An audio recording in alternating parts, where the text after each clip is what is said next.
Today on PlayStation News, Indiana Jones is the latest Xbox game rumor for PS5. Silent Hill 2 preview surprise fans and media. Hideo Kojima teases more Death Stranding 2 for Gamescom. Final Fantasy 16 is no longer PS5 exclusive, and more. Let's get to it.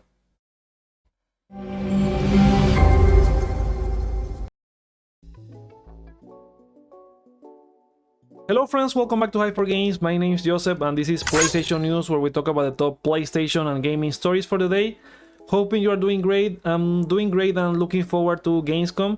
So after all, I'll be reacting later today. I'll be taking my lunch break here and watching the show, because there's a possibility that we get a new Death Stranding 2 trailer, and I'm looking forward to Death Stranding 2.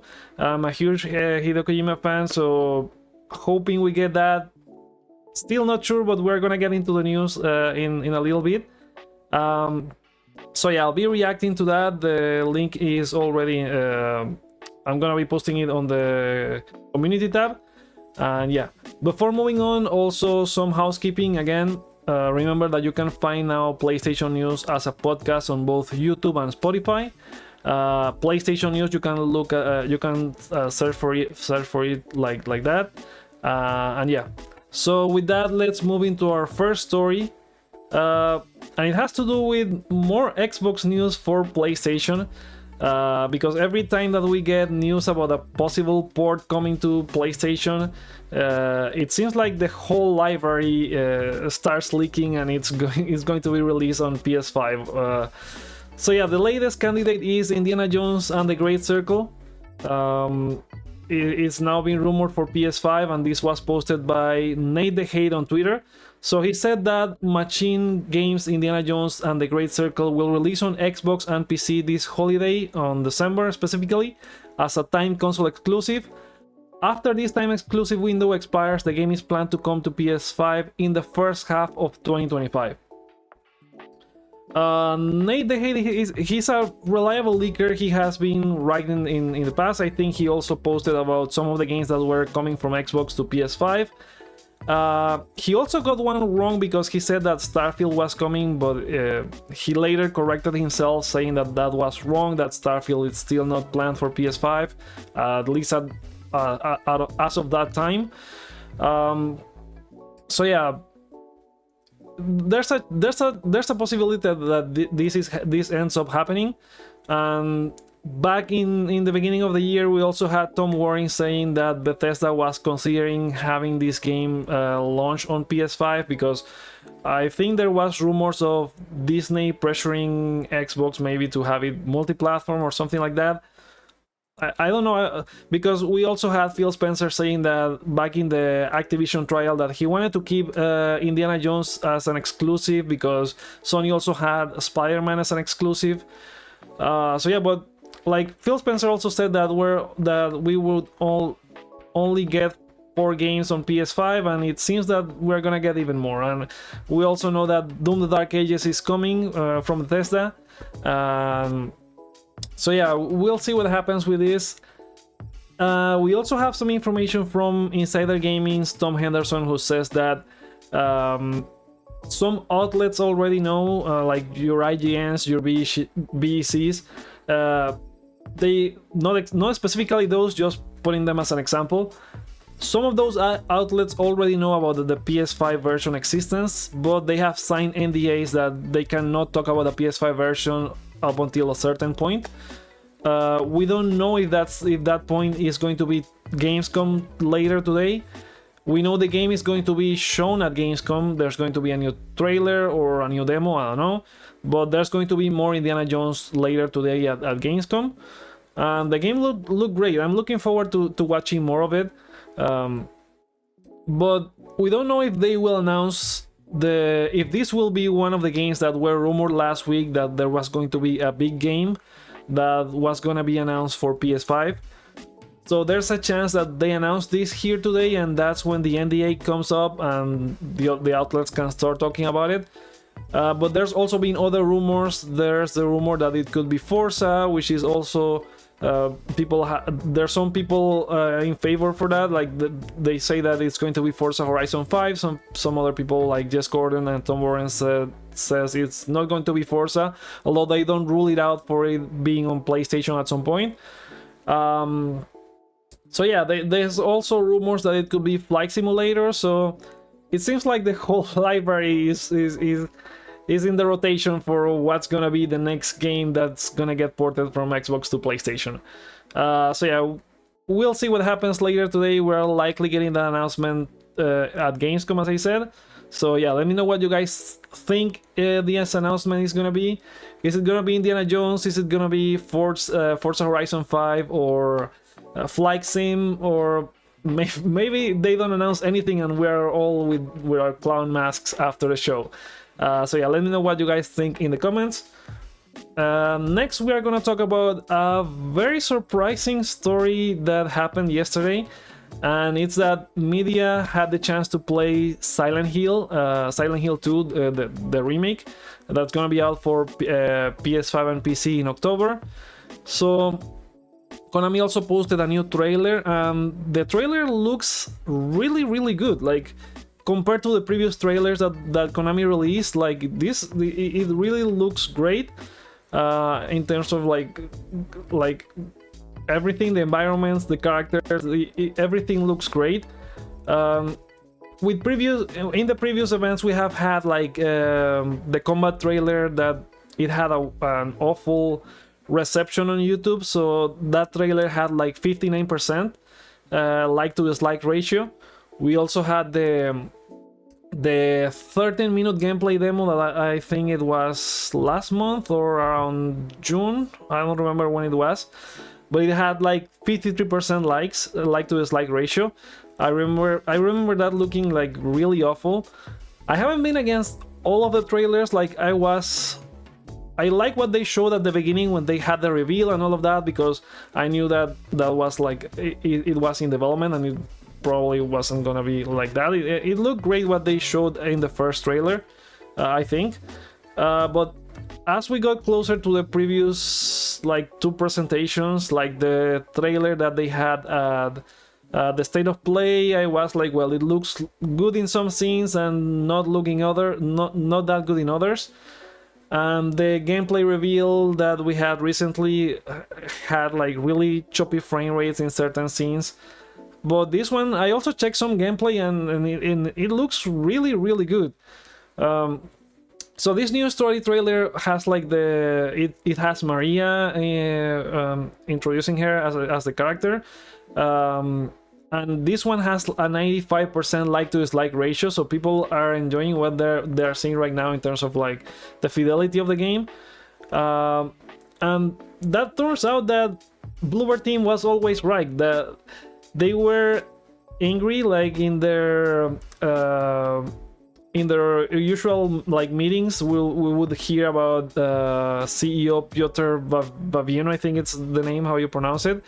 He would always be like frustrated because Konami was showing older footage of the game, and he would say that he hoped people like gave the game a chance. And yeah, it turns out he was correct. Like it seems, I don't know why Konami chose to show those clips. Like I was talking with some friends and said that it seemed like Konami was trying to self-sabotage this thing. I don't know, because they chose really weird gameplay to showcase that was very choppy, and they chose some trailers that looked awful at times, and it turns out the game looks great and it plays great as well. So the media had the chance to play 3 hours of the game, and it allowed them to get up until the pyramid fight, pyramid head boss fight. And I think in the original game is a lot shorter than that. You would get to the first boss fight in less than 3 hours. It also changed a little bit in terms of where the boss fight is played. I believe the first boss fight you had against him was in some sort of pool or something, or there was some sort of pool, and now it's like some industrial complex. So I'm gonna read here from Shinobi602 on Twitter. This insider, he got a recap of all the previews from GameSpot, IGN, BGC, and the PlayStation blog. And I'm also gonna add up a little some things that I also watch in some of them. So he says that it's significantly better than the trailers you have seen, incredibly faithful adaptation. That's what I was mentioning, that the quality has done a great jump from what we saw recently. There are more explorable buildings in town compared to the original that may have extra items inside as well as monsters. Welcome addition that encourages exploration. That's something that I also saw in another preview, that you are now gonna get. You can get to different stores. There are a lot more stores that you could explore. The original had most of them like closed. You could get to some areas, I think, I believe, but not all of them. Now you have more areas to explore and get ambushed and all of that. So yeah, it's great for exploration, and that's one of the reasons why the whole section to get to Pyramid Head was a whole 3 hours. So following here, he says that it's a gorgeous game with lots of detail in grime, grotesquerie, and lots of fog. The fog also looked great, and there was it didn't look choppy when he was outside in the town, and there was a lot of fog around. What else? It still feels like Silent Hill, like suffocating, a place where the air feels tainted by a tangy metallic scent and its people, hellish cerebral forces. Immediately and consistently puts you in a state of unease. So he also says that there are expanded areas. Neely's bar, for example, no longer feels like merely a small derelict cube, but looks like an actual abandoned bar. Subjective take on dialogue and performances. He says that some says that it's a little too campy and silly in some sections. That's probably just Silent Hill. Not exactly something that you could say it's from Bloober, but I think that's the game overall. Like I don't remember it very well from when I played back on PS2, but I think that I remember some dialogues are kind of like that. Some enemies can now counter attack between the players' attacks. You can dodge these counter attacks and time your retaliation. Some of the previews that I watched and read said or compared that to like Alan Wake, that you could attack and you can also dodge some of the attacks, so it has some similarities. It seems like the combat is not that evolved. It's kept pretty simple from what the original game is. They only added that dodge button and that's it. And with the counter attack as well. New puzzles have you collecting multiple items in order to solve, and some have clever references to the original game. You could also set the puzzle difficulty separate from the combat difficulty, which is nice, a nice addition. We're also going to talk a little bit about accessibility later in another point.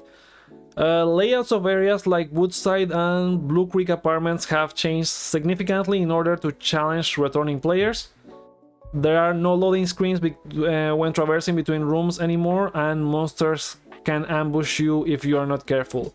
I also saw that like the mannequins from the apartment area, like they could move and like wait and jump at you when you are turning in a corner. That's something that I could check in one of the previews. What else? The boss encounter with Pyramid Head now takes place in a larger, more intense warehouse area, what I was mentioning at the beginning. Bloober seems to understand how the game's quiet moments help establish extreme level of dread as in the original. They were planning to change that. Like, it seems like they were experimenting with a faster opening for the game, but after playing through it several times, they said no, that they needed to stick to that dread and feeling of unease that the whole town produces when you play the original game. Combat actually feels perfectly in service to the rest of the game. Like the original, it's not combat oriented, but sensible improvements have made to make it more fluid. So again, it's not like the change from, even in comparing it to Resident Evil 2 Remake, and there was I think it was BGC that compared it to Resident Evil 2 Remake in terms of quality and the work Capcom has done for that. But even Resident Evil 2 Remake it felt a little more actiony than the original, and even if it was not a Resident Evil 4, it was still, you still got like more ammo and all of that. But this is not the same case here. Like, it's still not combat oriented like the original game, and you're gonna have less ammo. You're gonna have to fight with the stick that you use that has the nail in the top. So yeah, there are robust amount of accessibility options. While I was mentioning, there are pages of them, including color and boldness of your reticle, alternate color palettes, text settings, and a lot more. And lastly, we have original composer Akira Yamaoka returning with the new soundtrack, reworked but still familiar, wrapped in all new layers of dissonance, static, synth, and intensity. So overall, Silent Hill 2, it's looking like really good. I was gonna play it regardless of how it turned out, maybe not at launch, but now it has me thinking that I kind of want to play this. Well, now people didn't have a huge level of trust on Bluebird team because of like their previous games like Layers of Fear and other games like that. Maybe this preview did well, and there's still a chance for the game to do bad after this preview did good, but I don't know. I think it would be weird. It seems like Bluebird team was right that Konami was showcasing all their footage that was not running well, and hopefully the final game is as all of these previews that we have had here. So yeah, let me know if you guys are looking forward to Silent Hill 2, and what do you think about all the previews and the latest trailer that just came out.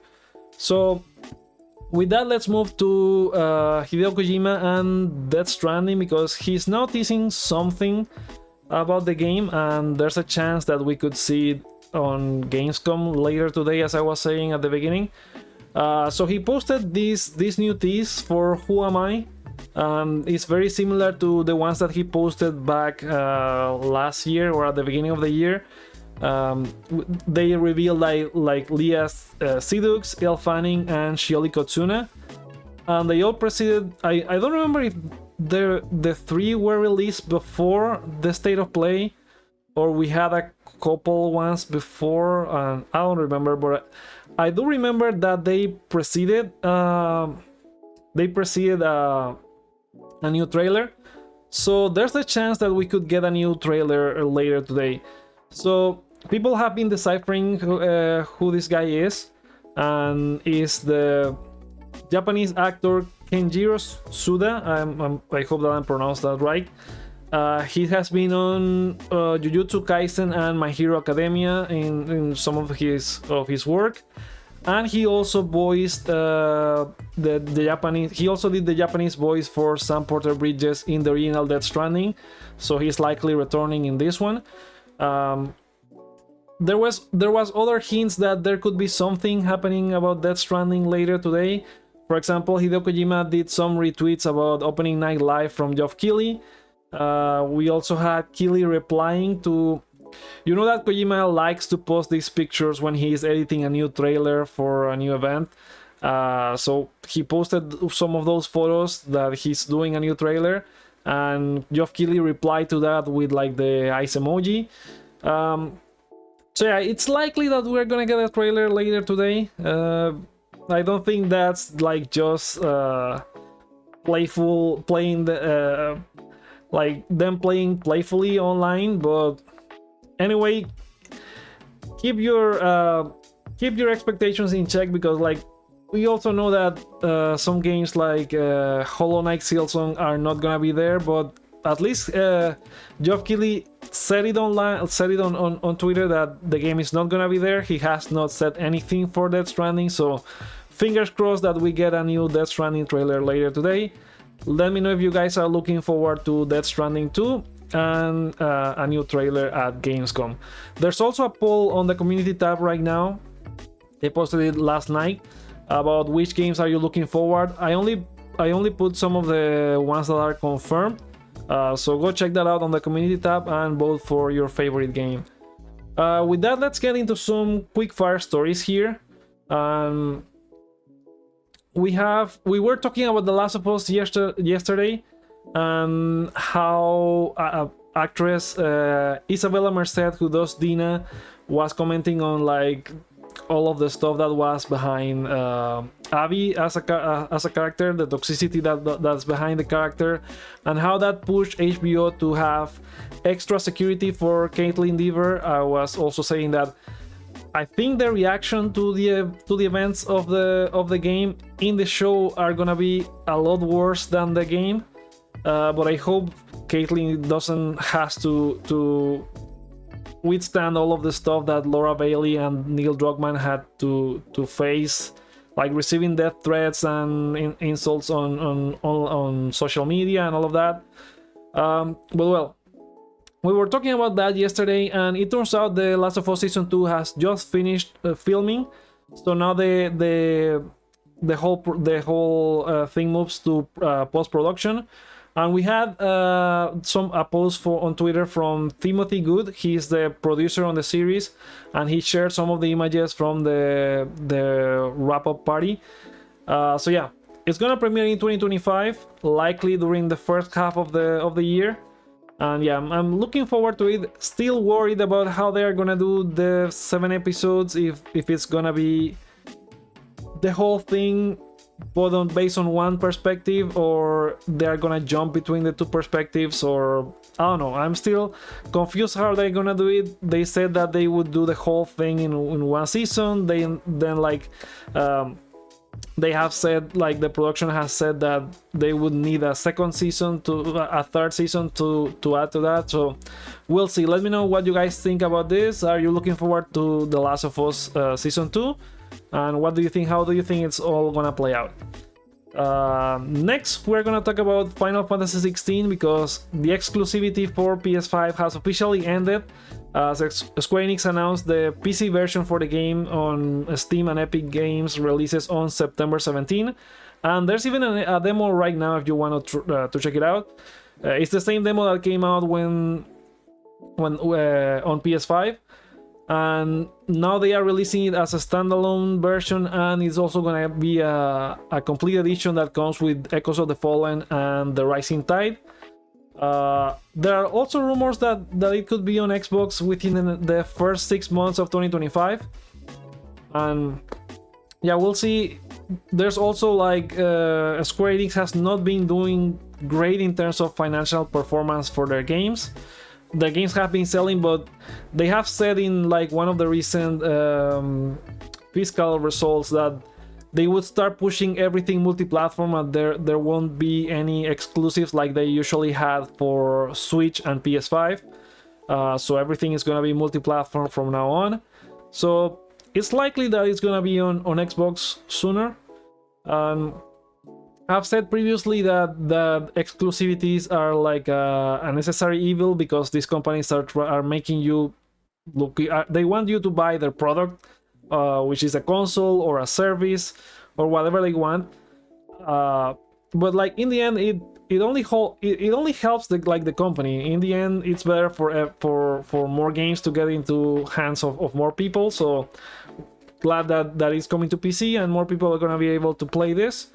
So yeah, in terms of the exclusivity, this was, if we remember, it released on June last year, and it had only 6 months of exclusivity, so they could have started talking about a PC version on either early 2024, but I think I don't know if it was extended or it was the case that the Square Enix was working on it and also the DLC at the same time, and they couldn't announce a PC version, or they wanted to announce it when it was closer to release. So yeah, it lasted more than the 6 months that they originally planned. It was almost a year. It's gonna happen to Final Fantasy VII Rebirth at some point. That one had a 3-month exclusivity window, and it's already over, so they could start talking about a new another version whenever they want it. But we'll see what happens with that one. In that case, you can now play Final Fantasy 16 on PS5, PC, and we'll see about Xbox at some point. Let me know if you have played it already or you were looking to play it on PC. And with that, we move to another story here, and it's regarding the Plucky Squire. We were talking about the Plucky Squire last week, how it's gonna be released on September 17, and it's gonna launch straight into PlayStation Plus, the game catalog for extra, deluxe, and premium users.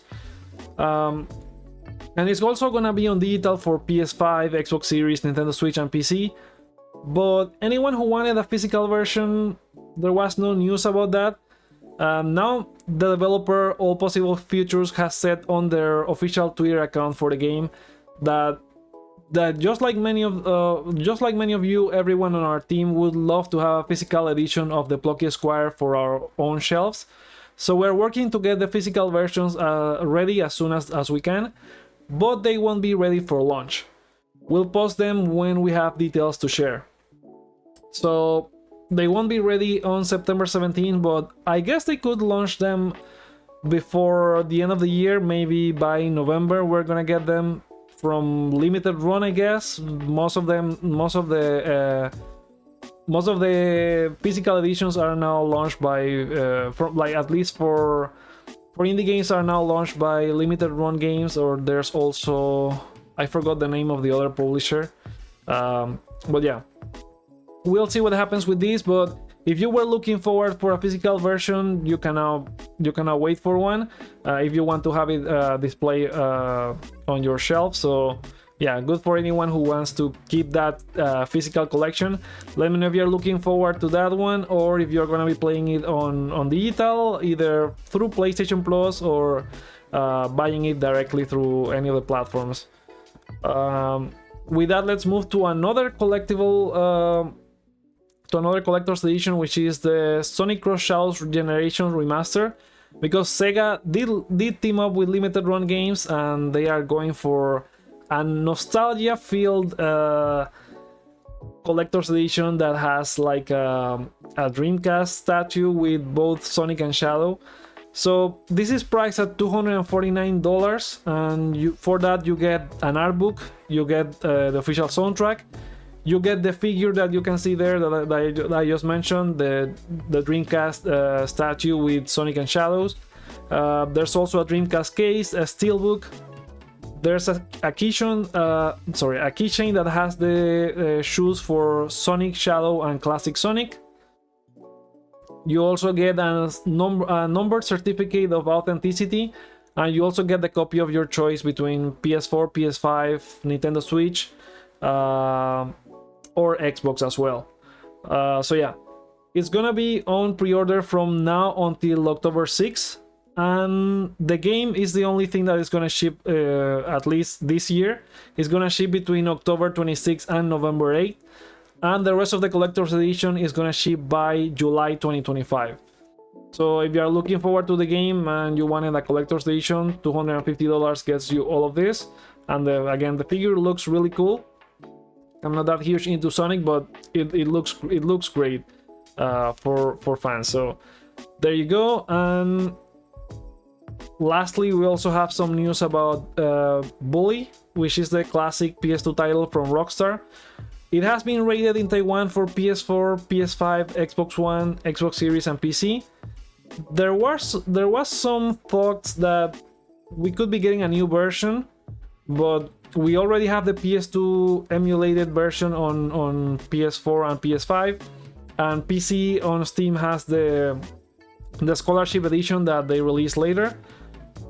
It seems that's not related to a new version or remaster or any of that, but only the release for the game onto GTA Plus, which is the subscription service that is tied to Grand Theft Auto 5 and Grand Theft Auto Online.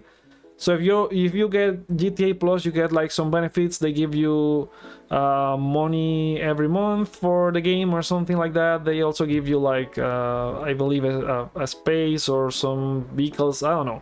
You get some benefits for Grand Theft Auto Online.